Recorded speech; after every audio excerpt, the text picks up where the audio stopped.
U.S. radio back in the early 70s, knee-deep in weedy singer-songwriters, had no use for Black Sabbath.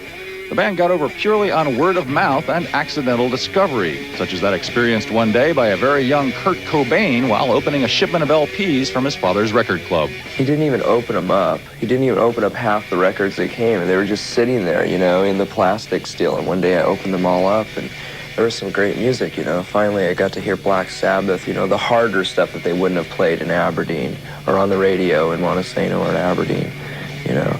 So I was just like, you know, instantly a rock and roll fan, you know, a harder rock and roll fan.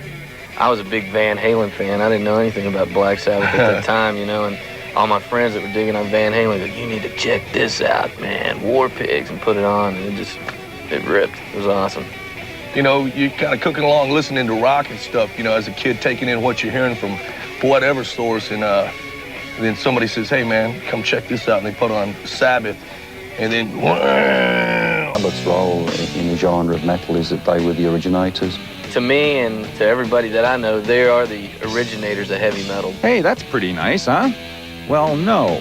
I hate it, because it's got absolutely not one musical connotation in the word heavy metal, and it's also stigmatized. Not everything that we have done, both together and individually, has been heavy metal.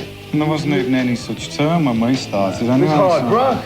It's kind of long years later. Oh, and I would much prefer to be called a hard rock band than a heavy metal, because heavy metal goes from Motley Crue, Poison, Motorhead. In the 80s, anybody that had a singer, bass player, guitar player, and drummer was called heavy metal.